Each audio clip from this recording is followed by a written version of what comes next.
Were you in love with Cassie? Absolutely not. You can't be in love with a woman who is basically allowing herself to be slutted out, if I want to say that respectfully. Yeah. So I'm not trying to take Puffy, girl. Okay, Puffy, this is your chick. You like to see her get slutted out. I'm going to slut her out. You going to pay me. I'm going to go about my business. That was it. Damn, Cassie. Oh, let me light my candle. All right. Cassie, it ain't looking good, baby girl. These dudes is coming out the woodwork with stories to tell. They are pissed off that you didn't take your $20 million and just go bye-bye. All right? You had to bring everyone else from the past up into it, and these dudes are now spilling the beans. Now, I did content yesterday, okay? Title of yesterday's content, Cassie just got the worst news ever. This video is going into detail into a young brother who is one of the prior S workers for Diddy being hired by Cassie, right? And essentially he's now suing Diddy and Cassie because of the specific ways that he's been wronged. Well, Tasha K just interviewed the young brother in a video that's over an hour long. Guys, none of my comments, go in the description box, go watch it. But if you want to stay here and listen to my commentary, I'm going to go over a couple of minutes of this because I think it's also important to get his version of events out into the airwaves. So without further ado. Someone hired me to be an escort. So maybe a year or two into it, I stopped. I got a job. I was an optician and I was trying to get my life together. I didn't have time for that, but Cassie paid me so well. It was kind of like a no-brainer. Beautiful woman, $5,000 every time I got to break her down. What? Rico said during our interview last week that the pay was $5,000. $5,000. I only got less than $5,000 one time, and that's the time Diddy drugged me. He gave me $1,500 to go home because I was completely drugged out of my face off of something he gave me. But every other time I got $5,000. The time with Daniel Phillip and winning this order, I think I got like $11,000 in total from winning the order, then coming back and dusting her off again. I had an extensive history with Cassie. I see your face. You're like, oh my God, yeah. How many hours did you go? Oh, the longest I ever had it was 4 days in Miami. You had to put your glasses on for that one. Okay, now hold on for a second. So when you have sex for 4 days, do you stop to pee? Do you take breaks? What happens? Yeah. It's kind of like, you know something? People don't realize something. Diddy is rich. He's as rich as a king. I don't know if you've ever seen the HBO TV series Rome, like where there was with the Julius Caesar series Rome that they had years ago on HBO. No, but I'm sure my husband has watched it. He watch all them type of shows. But okay, a couple of years, HBO had a series, and in this series they had like Cleopatra, Mark Antony. They were smoking opium. They had a bunch of slaves in there that she was sleeping with that had larger members than Mark Antony. This is what a freak-off really was. Whoa. I was made to be completely naked, baby oil, and basically kept on standby for every time Cassie needed to come. Whoa. And I would be called to make her come. I didn't have to eat her vagina. I didn't have to kiss her, even though she kissed me, which is disgusting now that I know she was letting people use her mouth. Okay. But this is the whole point of wait a minute. All right, guys, listen, hold on. I didn't say this to begin with, but I'm gonna have to take out some of these words. I don't know how Tasha K gets behind the monetization guidelines, but we're gonna have to take out some of these words. Nevertheless, let me try to break down just real quick. So what the brother was trying to liken this to is, right, like Caesar, Rome, right, like the Romans, and right, they would have like these giant kind of sleepaways, right, or if you will. I think that word is okay. So Diddy being the king, okay, he had his queen the queen harlot of Cassie, right? And then unto bewitch, there would be the male servants, right, that are there just as a pumping mechanism, rearranging the insides of Cassie in order to satiate her insatiable thirst for giant eggplants, okay? Now, mind you, this brother had been involved with Cassie for 8 years, so he didn't seen some ish. And he also said at the end of that, and let me try to YouTube guidelines explain this as well, he was also very dissuaded that when he found out that essentially Cassie was taking organic lemonade into the mouth and then kissing him sometime thereafter. Pretty sick and disgusting shit. But nevertheless, let's proceed. I ain't kink shaming, but this is crazy. God, oh my God. Keep going. You are an excellent storyteller, and we look forward to this book. Yeah, it's pretty good. I'm going to give you a week's worth of promotion on this book across all my platforms. That is on me. I want to speak to the brother. For keeping your word, for coming through here, and for dropping his wine. We are going to heavily promote. Get his ass on the roster. Go ahead. Keep going. Okay. I promised you I would tell you the truth because that's what this is about. Yeah. You know, Diddy might have did a lot of bad stuff. He's horribly abusive to women. We all know this is his track record, but he does not deserve an unfair trial. And if there's evidence that says that Cassie's involved, they should not be holding that to make her look like this holier than art thou battered woman. Yep. He was abusive. He was abusive. Yeah. But he wasn't abusive because she didn't want to have sex. That's the exact opposite. He was abusive because he would catch us having sex behind his back. She would emasculate him about his penis size because he's not that big. She would always get smart with him. And Diddy, from what I saw, Diddy is although he's incredibly successful, he's incredibly insecure. I knew it. His ego is on everything. He would compete with me to try to sleep with Cassie better than me while he was paying me to do it, which was insane. An example, let's say I'm having sex with her. She comes, she's laying in the bed. She's like, oh my God, shaking. I usually would get up and stand off to the side to let him watch her react to he would jump on top of her right after and try to have sex with her, I guess, to make her come in. Now, what the f is this shit? Have her go into the bathroom at least, baby. Go take a little whole bath. Just sprinkle some soap and some water. Like right after? What is the meaning of this? Now, I'm 3 times larger than him, I would probably say, just off a glance. I've never had a sexual relationship with him. I need to say that because you have he gonna have to clarify that. In a room with this guy for 8 years. So it's like playing on basketball. When you're walking around with people in the basketball team, you're going to see things you don't want to see. So unfortunately, I saw Sean Combs' member. It's not big. So I believe Cassie when she said, yo, listen, my husband has a small penis. I'm hiring you because you can satisfy me. He likes to watch. I had absolutely no reason to doubt that she was telling the truth to that.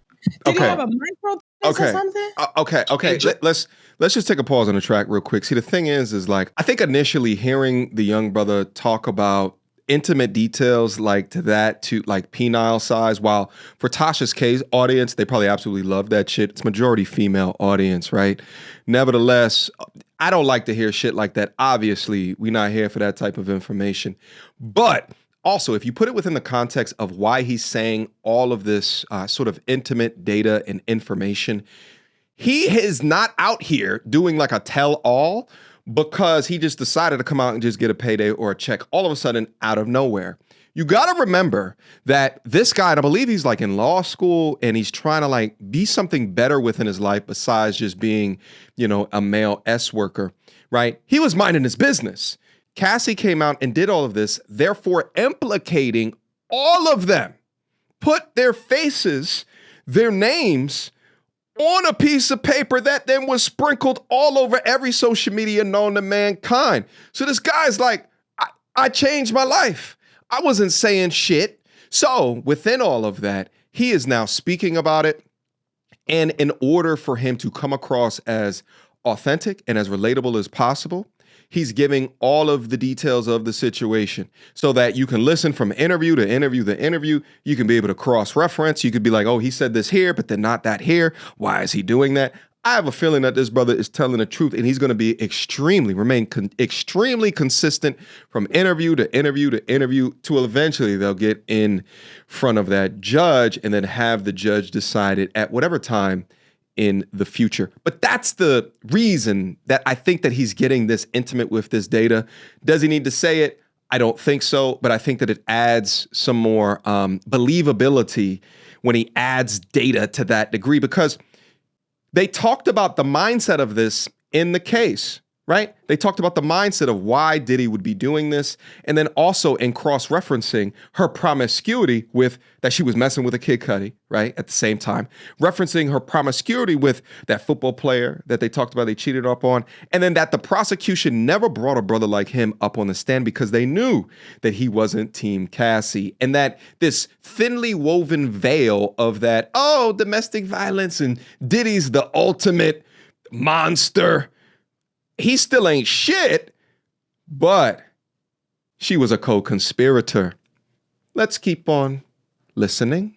This was small, he big pockets, little member. That's just what it was, man. He big pockets, and women don't care. No disrespect. Women don't care when you got a lot of money. Listen, you got a lot of money.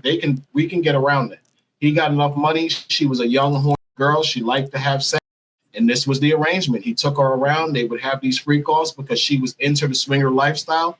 She tried to take me to strip clubs. She invited me to swinger parties. Shit. She would talk to me about the lifestyle and how her and Sean like to sometimes get together and get with other couples. So I was completely dumbfounded when I heard the fact that she was saying she was made to have these sexual relationships. And I'm saying, wow. I'm like, when?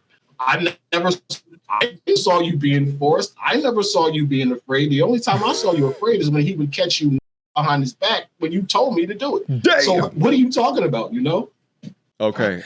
Again, the editor is going to have a field day with all the bleeping with this one. But what he said is that Diddy didn't coerce her to do shit, right? Like, so when you break apart the case, there was the trafficking component, which you would need fraud or coercion. Diddy did it. That's something that she liked to do. She was about that lifestyle, baby. He just had found the right one, and she was with it, and they was with it, because he's about that lifestyle too. Again, not trying to kink shame.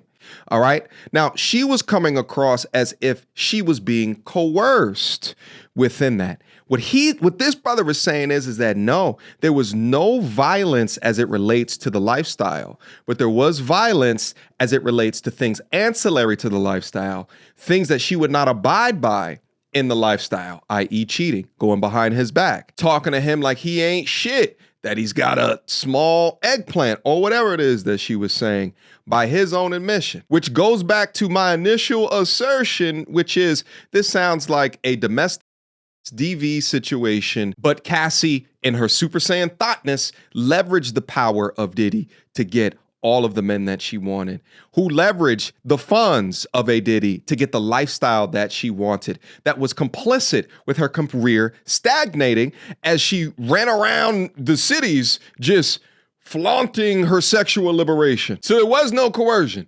There was just DV after Diddy caught her going behind his back and given slop top to my man over here, all right? He'd be angry about that, I guess. And, we don't condone VD, but that's an angering situation. Let's go. Behind his back. So which means like... Good example. I remember a situation, he got a phone call. So the rules of these freak-offs or swinger parties was if he's watching as a voyeur, we can't do anything when he's not there. And that's a basic trust issue between men and women who are involved in a swinger relationship. Sure. If you allow someone in your bedroom, you're expecting that person to follow the rules. Usually, if you're dealing with a couple where the man is consenting to you sleeping with his wife, the man is in control of that situation. So if he doesn't want you to do it with your wife, you can't. That's just the swinger lifestyle. And anyone who knows about the swinger lifestyle knows I'm telling the truth. If you've gone out and got someone in your bedroom, let's say for your husband, even if the woman likes the guy, she still has to defer to her husband, because when that man leaves, you still got to live with your husband. It's common sense. So this is what Cassie would do. She would defer to Diddy just to make sure he was okay with the fact that she was giving me head, that she might want to keep having sex. And Cassie was insatiable. Diddy never made her have sex with me. He never insinuated, yo, why don't you take some D? He never said that. She would go, she would tell him I'm ready. He would say, okay, you could start. He would watch, but he would be more of a protector.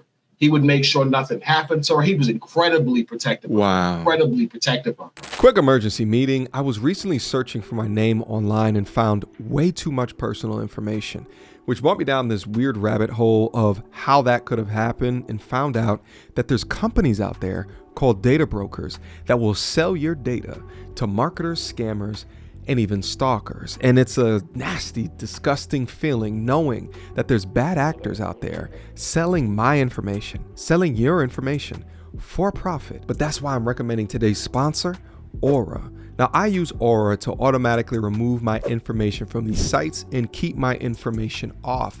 But they do other things as well, such as bank fraud and identity theft alerts, VPN access. But guys, utilize my link down in the description box down below for a 14-day trial. At least see if you've been compromised. Privacy is king in this day and age, and you should know if your information is out there. So again, utilize my link, aura.com/MTR, in the description box down below to try 2 weeks free. That's way more than enough time to see if your personal data has been exposed. Go now. So, whoa. They didn't put you or Rico on the stand. No. Because they knew we were going to say that she was complicit. Oh. And it's nothing wrong with her being complicit. He's still guilty of sex trafficking. Like, look at all the stuff they're exposing. You mean transportation? Of sex trafficking and this RICO that they're charging him with, he basically just has to know about it, have benefited in some way, and financed it, which he clearly all did by booking rooms in the name of Frank Black. Mind you, I've checked in the Frank Black rooms probably 15 times. Every room I checked into from Miami, LA, New York, I checked in under Frank Black, so I could verify that. The abuse, I physically saw him assault her at least 5 times. I can verify that. I got her pregnant. She told me I got her pregnant to my face. Let's see. It was a lot. I have no reason why they did not call me other than the fact I released that book and they were afraid that if the fence got to me and they started asking me about Cassie, I was going to say, listen, no, that didn't happen. He didn't do that. All right, listen, first off, to be engaging in that lifestyle and you still getting pregnant is absolutely crazy. You got over 30-something forms of birth control, baby girl.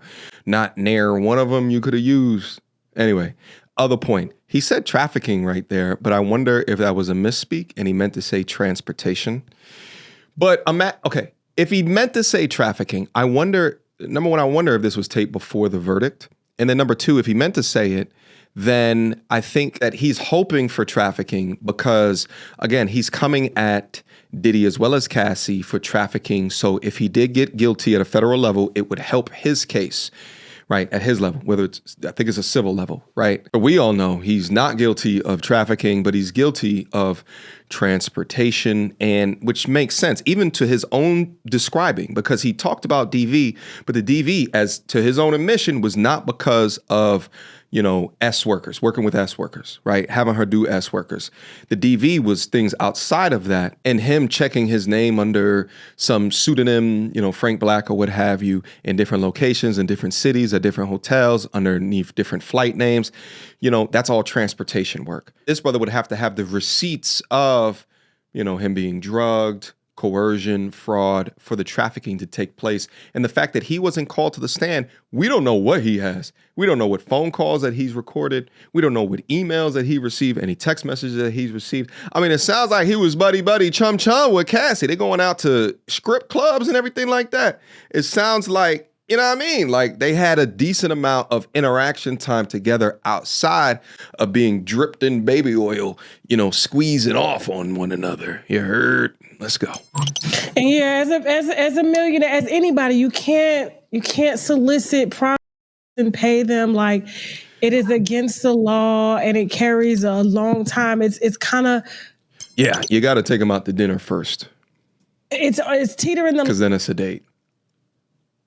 Lines of being a pimp, you know, and they take that kind of stuff serious. And even though girls are, it's crazy how the pimps get more time than the actual prostitutes. Oh yeah, of course. It is. Like, I feel like they have to do some changes when it comes to the laws behind that, because, well, Tasha, you know, well, I appreciate the point that you're about to make, but you know why that is. The pimps got the money. So the pimps are the men, and then they got the money. So they're gonna go where the money's at. Who gives a fuck about the ladies, the prostitutes? Who gives a fuck about them. They're going to go whoever has the most dollars or the most notoriety, status, and as a cherry on top if it's a man, because then that man doesn't need special gloves to be handled within the media. They treat that man like cannon fodder, and the media will make sport out of it. If girls are choosing to have a pimp, and the pimp is there to protect them and ensure that they're not getting mistreated during their, I guess, encounters with men and stuff like that. And they have to pay the pimp for protection because, like, how is he going to make money? I don't know. I just feel like, to me, even though, he did all this shit, but I feel like the feds, they love a big cash out. Mm-hmm. $400 million is at stake that they're going to seize. Yeah. I don't even think he'll have money for an appeal. They're going to have to go straight for a pardon. And then they'll be able to keep all of that. The Justice Department will inherit $400 million that was, I guess, made off of sex trafficking or illegal criminal crimes using his organization, bad boy records and all that stuff. And meanwhile, they get to retire off of that money. And That's it's like, why can't he retire off? Why are you allowed to retire off of money that you say is made illegally and y'all get to use it to pay federal witnesses and pay for y'all retirement as well, too? The money should be burned, right? Nobody should get the money. True. And it should definitely go to the true victims. Some of the male prostitutes this has happened to I'm in law school. I've completely changed my life. I was a male escort 15 years ago. I went back to school. I'm trying to get a law degree now. So this coming up at this point in my life is incredibly embarrassing, but I realize it's something I have to deal with. So when I actually started looking into what I was involved in, I'm going to hold him back from being an attorney. Sex trafficking thing, considering I studied the law, I started reading the statute. I read a bunch of cases and I realized that the primary witnesses in sex trafficking cases are usually like drug addict women that were prostitutes, they robbed men, etc. Co-conspirators. But they're usually always the crux of the government's case. What the prosecutors, so they'll give them say immunity. Pretty much what is verbatim, and that's what gets a pimp convicted. Yep. Look at Diddy's case. Look at how all of the male escorts, prostitutes, whatever you want to call them, are pretty much telling you Cassie's involved. Yep. Why are they not listening to any of us? They literally throw our faces out there, our information's out there. They're not trying to protect any of us. They don't give a damn. They're throwing us out there. They used us for material, and then they literally just left us out to be left to just to the wolves and to the media. Yeah. They would have never did this to women who were caught up in the sex trafficking ring. These prostitutes. They do protect them. They protect them. I got people contacting me online. You're showing these videos. My name is coming up in all of the transcripts. I had Tisa Tells. Oh my God, Tisa Tells makes the most slanderous, defamatory video on me. She says before the defamation, what he's talking about is so damn true. Shit, I did a story yesterday. Former NBA star, he used to play for the Trailblazers. I forget his name. Apologies. But this brother has an R allegation against him. He was drunk. She was drunk. He says that she came on to him first. She's saying, no, I didn't. They put it in front of a jury of his peers. The judge then comes back with he is guilty of a he said, she said. Now, I always said within this, who is the girl? Why don't we have any information about her? We don't know if she has a past criminal history. We also don't know if she's made these allegations before in her past. We don't know any of this stuff, but prosecution has someone who was in the NBA, big pockets, accusation towards him, and they just believe that this guy would irrationally throw away his entire life away based off of him knowingly not receiving consent from this super drunk, vomit breath, overweight young lady. They go through hoops and bounds in order to protect them. But in this case, they put all of their names and public information right on every social media known to mankind.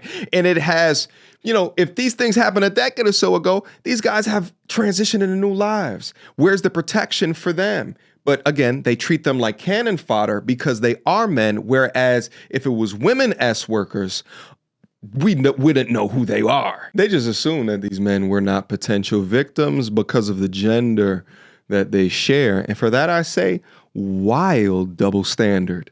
That Diddy flip me as a schmex worker. Diddy never flipped me. I haven't talked to Diddy since 2019. I've been a cooperating prosecution witness the entire prosecution. How could you make up a podcast claiming that Diddy flipped me? Wow. Diddy never flipped me. I'm not talking to Diddy. I'm telling the truth. Now, because I'm telling the truth and you're advocating for Diddy to go to jail because you build a platform of making him look like a complete piece of crap, which he actually is, you don't want to put anything out that says that Cassie might be complicit. You want to keep making Cassie look like a victim. Cassie's a victim of domestic violence, Tasha. We can't take that away from her. He did horrible things. I saw him 2-piece her in the chest, and if you don't know what that means, that's a 1-2 punch, a jab, and a right hand. I saw him hit her like that and knock her across the room. I saw him kick her. I saw him grab her up. I saw him pull her by her hair. I saw him push her.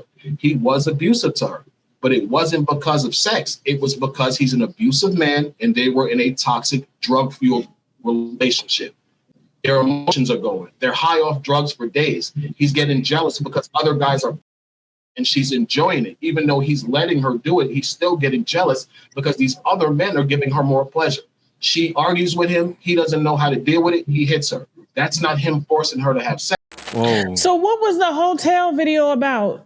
Like, they said that there was a freak off going on then, and they're saying that he pulled her back in the room because he wanted her to finish and that he had paid the sex worker. But I did hear, and I can't remember if it was testimony or not, or just, blogs talking. Cause I'm not following the case every day because, we've been talking about Diddy for years. And so this is just kind of overkill at this point. It's overkill. I want to hear his opinion on it. But content creators out there that just continue to just defend Cassie outside of all of this information that has come out, you guys must know that they don't ride for the truth. They're not looking for the truth. They're looking to exploit biases. If y'all know anyone out there that just still believes that she's this entire damsel of distress, send them this video. Just send it off to them and don't say nothing. Just have them watch it. Because half of these people just move in life making decisions based off of incorrect stuff. So they're making bad decisions. And until they get closer to understanding the reality that they live in, then they'll never get close to the truth. Let's keep going. But I was told that she had took his phone or something like that, and he was trying to get his phone back. And so what was that? Did you know the specifics of that particular freak off and what happened? I don't, but I have something to say about that. From what I've read about that freak off, they were with another guy, Jules Theodore. Now, Jules, if there was a male escort in the room, why didn't that male escort testify to the fact that Cassie was trying to escape? Right. Why didn't they get him? Here's what I believe. I believe that guy would have testified that the argument was not because Cassie was trying to escape the freak off. Right. It was probably because she was jealous because he was texting other women from his phone. Right. Because I saw her get like that. She would watch to see who he was texting. She was his girlfriend. She gets jealous. He's a billionaire and he's a hoe. She know he got a bunch of girlfriends. She know he don't want her.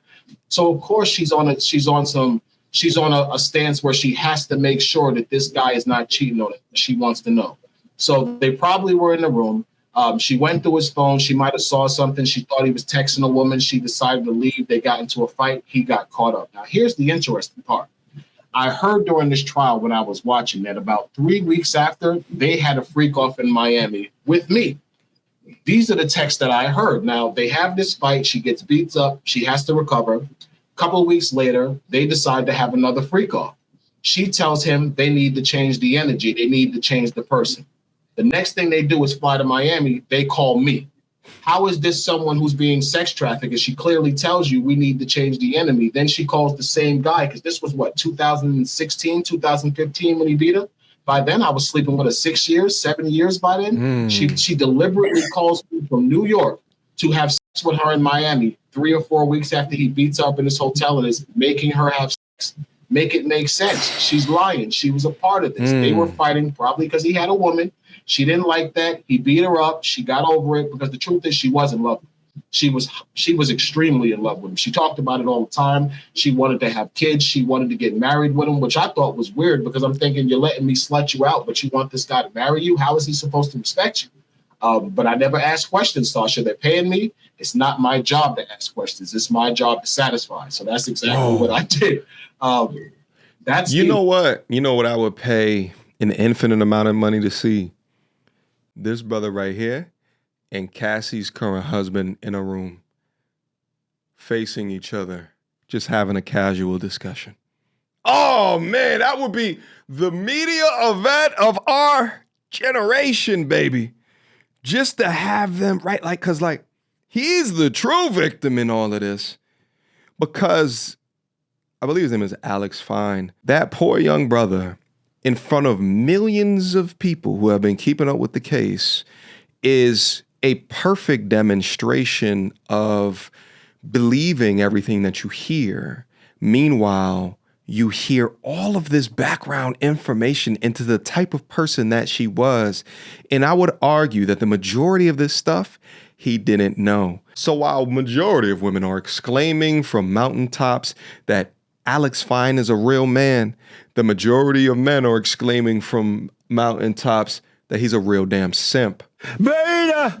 Being a real man has never meant that you forgive her from her treacherous past. It has never meant that. That definition is definitions given by hoes that want you to erase the Carfax. But yeah, I'd pay infinite amount of money for them to just get together and talk. That's what I have to say about that assault, though. I think that assault, I think they were fighting over his phone. I think she got mad. She tried to leave the room, and the male escort in the room can verify it. That's why he didn't testify. Because it makes no sense why myself or Jules Theodore, the two escorts they mentioned the most and the longest, haven't testified. It's probably because we're going to testify against Cassie, and they don't want that. Well, why didn't the defense team call y'all? I don't know. I can only assume that they might not know what I intend to say, which is probably the case. They don't know that I intend to say, listen, he did beat her. He did the things that they're saying, but she was involved also. So it's just safer to just leave you off because you may end up doing something. Exactly. And I can kind of understand that. Listen, it's safer. We don't really know what this guy is going to say. It's safer to just leave him out. But I know why the government's not. I know why the government's not calling me. They don't want me to say what I'm going to say about Cassie because they know it's all the truth. Were you in love with Cassie? Absolutely not. You can't be in love with a woman who is basically allowing herself to be slutted out, if I want to say that respectfully. When I first started sleeping with her, I'll be honest, I had an emotional connection to her. I had an emotional connection to her the entire time. I can't lie. We had unprotected, drug-fueled hot sex for years. There's no way I couldn't develop some type of feelings for her as a person. But I can't say I was ever in love with her. I knew she was Puff's. I knew she was addicted to the money. I knew she was addicted to the lifestyle because that's the only way a woman could stay in a situation with a man that's punching him in the chest and be okay with it. Right. And I didn't want to go through that. I'm a 90s baby. I always remember the R. Kelly Down Low video where Ronald Isley took him out of the desert and beat the crap out of him for dealing with his girl. I don't want to be that with Puffy. Yeah. So I'm not trying to take Puffy, girl. Okay, Puffy, this is your chick. You like to see her get slutted out. I'm going to slut her out. You going to pay me. I'm going to go about my business. That was it. I heard that she had quoted and said at one point when they were like, why don't you leave Puffy? And she's like, well, who would I go to? Jay-Z is taken. Yeah, she like, think about it. Puff is destroyed now. He's destroyed. He'll never be back where he was. But at one point, Puff was the man. Yeah. It was a privilege to go to a Puffy party. Yeah. It was a privilege to go to a white party. She's dating Puff. Puff is one of the most powerful that producers lifestyle. in the game. Women have been using men to boost their careers for decades, for eons. And she's a 19-year-old girl. She has this super producer businessman that likes her. He's into her sexually. Of course, she's manipulating him like he's manipulating her. He's manipulating her. She's letting him manipulate her by use of her vagina and trying to manipulate him into things she wants. I personally think she just wasn't as good as Young Miami. Young Miami leveled up off Puff in that short time she was with him. Cassie was with him a decade and had a Jaguar and nothing. I don't understand how that is other than ambition and really on her. She can't really blame him for that, for things that she didn't do. And that's another thing. I'm going to say that because there were times where I actually heard him ask her about her music. Like, yo, you made music. What you doing? What you doing with yourself? Oh, I'm chilling right now. I'm looking for inspiration. She didn't want it. And I heard this from her for years, years that she wasn't doing anything. He would ask her. He'd be like, yo, you playing. You don't want to do nothing. But why should she have to do something? Well, she's got it all. Him. Right. So she was comfortable. She didn't really need to do that. I totally believe that she allowed herself to get into a situation where she got drug fueled, where she got lazy, and she lost track of herself because she got involved with this guy who got her in. And I do believe he got her into the things. She might have been a hoe, but there's no way a 19-year-old girl knows about the swinger lifestyle like the way Cassie was playing. Somebody introduced her to that, and I totally believe Puff did that. Puff did. I mean, he talked about it on a reality show of his. Said he didn't want to get married because he was into the swinger lifestyle, and so he's always kind of been upfront about that. So. But he said 75% of the time you're gonna have the best time of your life with me. The other 25%, I'm gonna beat your ass and you're gonna hate it. But they kind of knew what came with that. Listen, I'm gonna pause the content right here. I'm gonna leave a link to this full interview down in the description box down below. You can see we only went over a couple of minutes of it, so there's a lot more there to consume. But listen, I think the interesting parts to me, outside of the things that we already talked about, is how well-spoken that this brother is. I mean, he just seems very articulate and in tune with the stories that he's telling. And I think that as he does these different interviews, I'm sure like a DJ Vlad or somebody is probably already has him booking a flight for him right now to sit down and do an interview.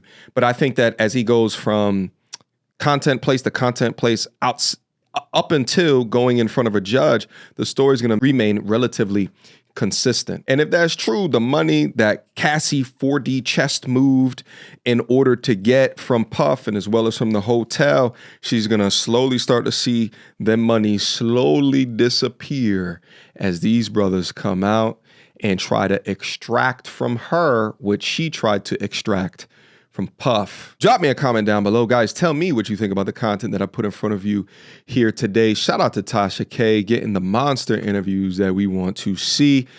And thank you guys for stopping by. Until next time, YouTube. Peace. She belongs to the street. Girl, don't hold my hand. You a mattress actress on the OnlyFans. Get your money, girl, but damn, how is that your only plan? What you gonna do when you get too old to strip and dance? Get up out your echo chamber screaming period and yes. You a low down dirty woman if you try to get knocked up by a high value man.